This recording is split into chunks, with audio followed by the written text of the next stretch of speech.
Hi, this is Julie Ellison, gear editor of Climbing Magazine, and in this video I'm going to teach you how to extend a rappel. Extending a rappel is useful in several situations.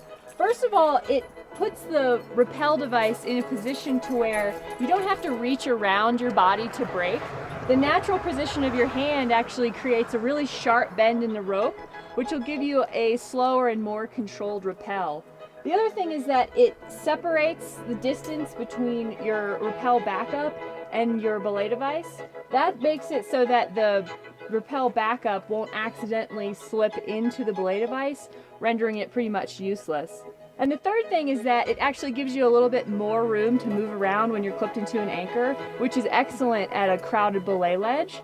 So now I'm going to show you how to actually set this up. You can either use a single length sling, a double length sling, or a personal anchor tether. The first step is going to be to girth hitch it to your harness. So you want to put it through both tie-in points.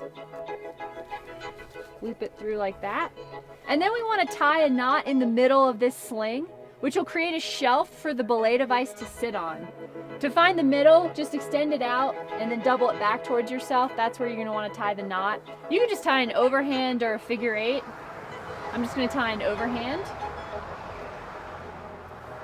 So then we want to put the rappel device onto the sling, and you want to put it on the loop that's between you and the knot.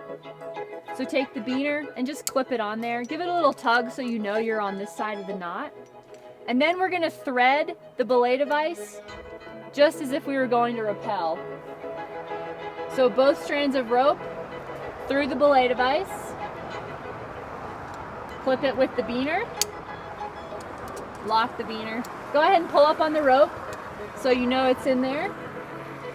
And then with this other end, this is what we're going to use to clip into the anchor as we rappel down.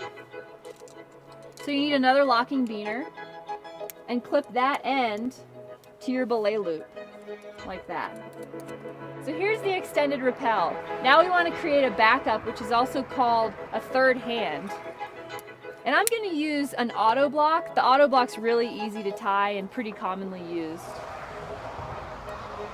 So all we're going to want to do is wrap it around both strands. Just start at the top. I'm going to start with the knot up and out of the way. Wrap it 4 or 5 times, depending on the length of your closed cord.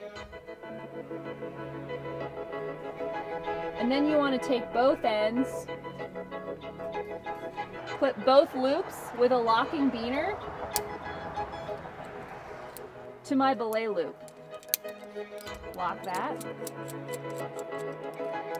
And this creates the backup. So if I were to let go with my brake hand or get knocked unconscious or something, this would actually tighten up and keep me on the rope and keep me from rappelling all the way down. The key with this though is as you're rappelling down, you're going to need to slide this down with you as you rappel.